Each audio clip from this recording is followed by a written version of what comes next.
And so the way we do that is that we mix the bacteria in water to make an aqueous solution that we then pump into a helicopter, and it is sprayed out through boom sprayers like you might have seen in that kids movie Planes. And it basically creates a mist that trickles to the ground and can penetrate the forest canopy. So BTI stands for Bacillus Thuringiensis Israelensis, a really, really long name for a little tiny bacteria that's part of this bigger family that most people have heard of in one form or the other. And it's a bacteria that occurs naturally in our soils, in our waterways. What it is it's a very specific bio-larvicide that targets mosquito larvae and only one other tiny class of insects called midges, and that's it. Because the chemistry is so specific, it won't affect any other insects, it won't affect any vertebrates like fish or birds or your dog or your pig or yourself, even if you happen to drink the water that this bacteria is found in.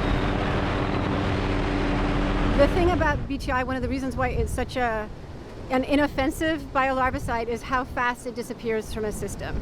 So it only survives about 2 weeks in a pool or in a river or whatever water it falls into before it's too dilute or it's dead or it gets washed out or whatever it is. So we have to apply this product continuously.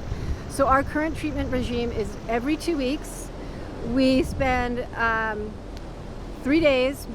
It has to be dusk and it has to be dawn when the temperatures are cool to allow the vapors to come down from the helicopter.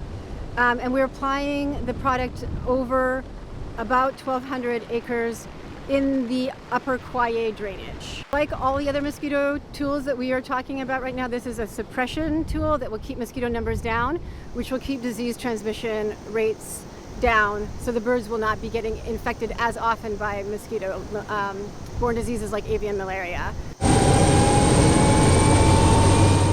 Once we take our foot off the brake, so to speak, then the mosquito train will roll on.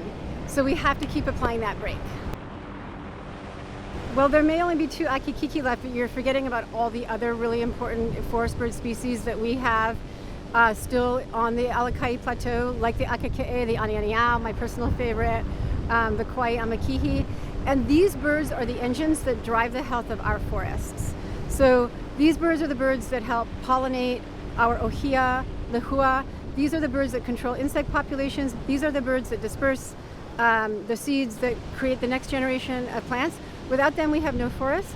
Without the forest, what would Kauai look like without those forests, right? It would not be the Kauai we know and love, and we would have catastrophic erosion and landslides like we saw in 2018. It's to our benefit to protect the birds, and the tiny cost of this helicopter operation compared to the catastrophic losses economically and culturally we would experience if we lost these birds